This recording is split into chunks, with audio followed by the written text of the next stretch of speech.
Mukaddes ýazgylarda Hudaý Mesih dünýäniň halaskary bolmak üçin geler diýip aýdýar.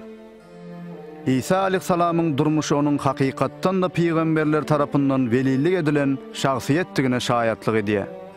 İşaya peýgamber şeýle velilik edipdi. Ine bir gyýyz göwreli bolup bir ogul dogurar. Birnäçe asyrlar geçen soň İsa'nın doğulmagy bilen bu velilik berja edildi. Mukaddes ýazgylar bu doğuljak mukaddes şahsiýet Hudaýyň oglu diýip atlandyrlar diýip ýylan etdi. Bu İsa'nın fiziki manyda däl, ruhy manyda Hudaýyň oglu diýilip atlandyrjakdygyny aňladýar. Biz İsa aleyhissalamyň öz durmuşyny nähili ýaşandygyny görýäris. Ol adamlary kesellerden halas edýärdi. Olaryň günälerini bagyşlaýardy. Olary Hudaýa tarap gönükdirýärdi we Hudaýyň bagşalygynda yer berjek diýip wada edýärdi. Ol özüni olaryň deregine günä üçin gurbanlyk hökmüne hödürläp, soňra ölümi ýeňip täzeden diýerelli. İsa, "Janym menden hiç kim almaýa, özüm pida edýärin" diýip aýtdy. İsa aleyhissalamyň durmuşy diňe bir peýgamberleriň ýazgylaryny berja etmän, şeýle hem Hudaýyň mukaddes sözüniň hakykylygyny tassyklady. Rebbin sözü saptyr. Rebbim, seniň sözüň ebedidir diýip peýgamberler ýylan etdi. İsa'nın özü şeýle diýdi. Gök hem yer geçer. Ýöne meniň sözlerim asla geçmez. İsa aleyhissalam bize bol elin durmuş vermek üçin geldi. Adam eren bagynda Hudaýdan boyun gaçyranyna, ol öz ýoluna ermegi saýlady. We onuň bu hereketleri onu yaradyjydan çetleşdirdi. Mukaddes ýazgylar bar günä etdi we günäniň muzdy ölümdir diýip ýylan edýär.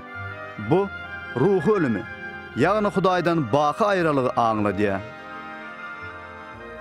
Emma Hudaý Ibrahimyň oglunyň ölümine derek goçun gurban edilmegini hödürleýşi ýaly biziň ýerimizde ölmek üçin İsa Mesihi iýberdi. Onuň durmuşy, ölümi we täzeden diýilmegi Hudaý bilen adamzadyň arasyndaky gatnaşygy dikeltdi. Enne İsa'nın izine erýänleriň diňe bir günäleri bagyşlanman. Eýsem, olar Hudaýyň baky hökmünden halas edildiler. Olar cennetde Hudaý bilen baky ýaşajakdygyna berk inanýarlar. Şu gün hem İsa aleyhissalam her adama hut şu durmuşy, günäden we günäniň zulmundan azat bolmaklygy hödürleýär. Bu bir dine ýermekligi aňlatman. Eýsem, ine men işikde durun, gapyny kakýaryn. Biri sesimi eşidip gapyny açsa, İçerik girerin diýen İsa ananyp ýaşamaklygy saýlamagy göz öňünde tutýar.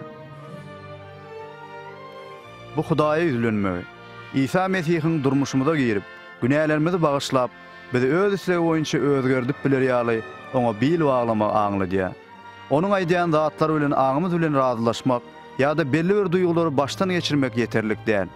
Biz ony ana markaly, merhemet bilen öz erkimiz esasyna kabul edýäris. Adamlar İsa Mesihiň ýyzyna ermäge taýýar bolanlaryna oňa ýönekey dilek arkaly ýüzlenip bilerler. Mümkin sen eýem İsa Mesihi öz ýüregiňe çagyrmaga taýýarsyň. Eger bu şeýle bolsa, häzirki aýdyljak dilege ümsüm öz ýüregiňde goşulyp bilersiň.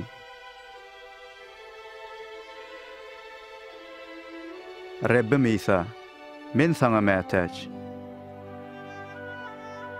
Meniň günälerim üçin haçta janyň gurban edenine men minnettar. Men öz günälerimi boyun alýan we towba edýän. Men öz durmuşymyň gapysyny açyp, seni öz halaskarym we Rebbim hökmüne kabul edýärim.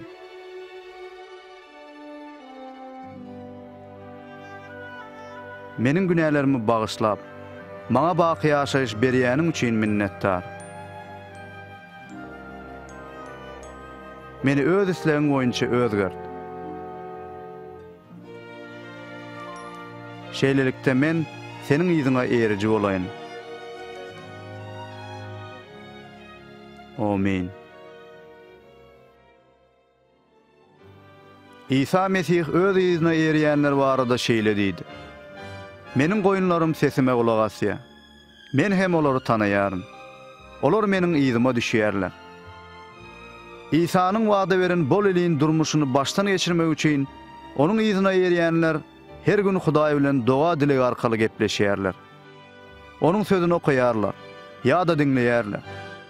Olar beýlekleri de Hudaý barada gürrüň berip, onu söýüp ýygyna ýerýänler bilen ýygy-ýygydan duşuşýarlar. Onuň ajaýyp wadasyny ýadyňda sakla. Ähli ygtyýar ýerde gökde maňa berildi. Men dünýäniň soňuna çenli siziň bilen olaryn. Amin.